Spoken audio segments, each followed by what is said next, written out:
मालदीव के राष्ट्रपति मोहम्मद मुइज्जू की पार्टी पीपल्स नेशनल कांग्रेस अपनी ही राजधानी माले में मेयर का चुनाव बुरी तरह हार गई। जीतने वाली पार्टी मालदीवियन डेमोक्रेटिक पार्टी यानी एमडीपी वो है जिसे भारत समर्थक माना जाता है। एमडीपी उम्मीदवार एडम अजीम अब माले के नए मेयर बन गए हैं। ये पोजीशन काफी वक्त तक राष्ट्रपति मोहम्मद मुइज्जू के कब्जे में थी। पिछले साल ही राष्ट्रपति चुनाव लड़ने के लिए उन्होंने इस पद से इस्तीफा दिया था। ये नतीजे ऐसे वक्त पर आए हैं जब लक्षद्वीप को लेकर भारत और मालदीव के बीच कूटनीतिक विवाद चल रहा है या विवाद की स्थिति अभी भी बनी हुई है, हम ये कह सकते हैं। आइए आपको ये पूरी खबर विस्तार से बताते हैं। मालदीव की राजधानी माले के मेयर चुनाव के लिए 13 जनवरी को मतदान हुआ था। राष्ट्रपति मोहम्मद मुइज्जू की पार्टी पीएनसी से मेयर पद के लिए उम्मीदवार रही एशत अजीमा। एमडीपी से उम्मीदवार बने एडम अजीमा।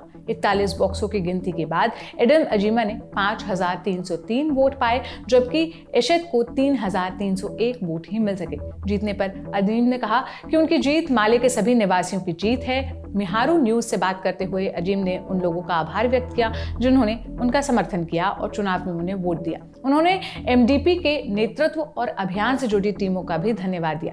आपको बताते चलें कि एमडीपी का नेतृत्व करने वाले पूर्व राष्ट्रपति मोहम्मद सोलिह को भारत समर्थक माना जाता है, जो पिछले राष्ट्रपति चुनाव में चीन समर्थक नेता मुइज्जू से हार गए थे। अब ये भी जान लीजिए कि आखिर मालदीव और भारत के बीच क्या विवाद चल रहा है। 2 जनवरी को प्रधानमंत्री नरेंद्र मोदी ने लक्षद्वीप का दौरा किया था। उन्होंने समुद्र किनारे टहलते और समय बिताते कुछ तस्वीरें अपने सोशल मीडिया हैंडल्स पर पोस्ट की थी।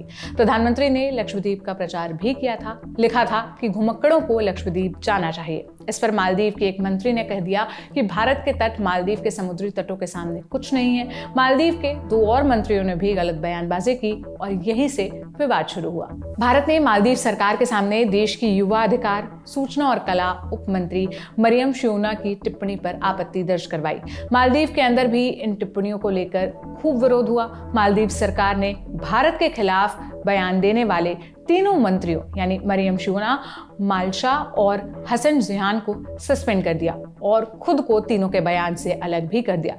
लेकिन उस सब के बाद 13 जनवरी को मुइज्जू ने एक भाषण के दौरान कहा कि किसी भी देश के पास मालदीव को धमकाने का अधिकार नहीं है। मालदीव के राष्ट्रपति ने भारत को 15 मार्च 2024 तक उनके इलाके में तैनात भारतीय सेना को हटाने का भी निर्देश दिया है। रविवार यानी 14 जनवरी को मीडिया से बात करते हुए मालदीव के प्रेसिडेंट ऑफिस के प्रवक्ता अब्दुल्ला नजीम इब्राहिम ने इसकी जानकारी दी।